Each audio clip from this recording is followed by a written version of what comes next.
কক্সবাজারে মাদক মামলায় দুজন মাদক কারবারিকে যাবজ্জীবন কারাদণ্ড দিয়েছে আদালত। রবিবার দুপুরে কক্সবাজারের অতিরিক্ত জেলা ও দায়রা জজ মোহাম্মদ সাইফুল এলাহির আদালতে এই রায় ঘোষণা করা হয়।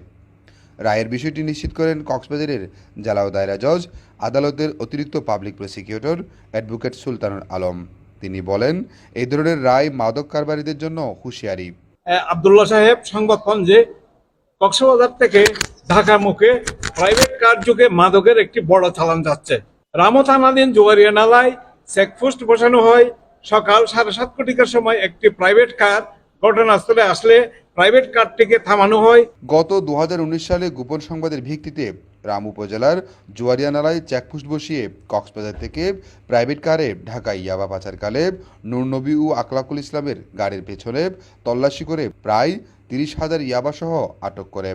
পরে দুজনের নামে মাদক মামলা দায়ের করা হয়।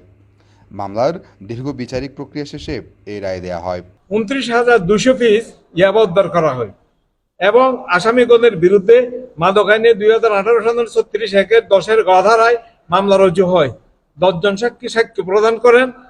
2 জন আসামিকে মাননীয় আদালত যাবজ্জীবন কারাদণ্ড ও 50,000 টাকা জরিমানা, অনাদায়ে আরও 2 বছরের জেল দেওয়া হয়।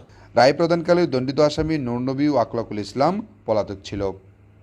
মুজাম্মেল হক, টিটিএন, কক্সবাজার।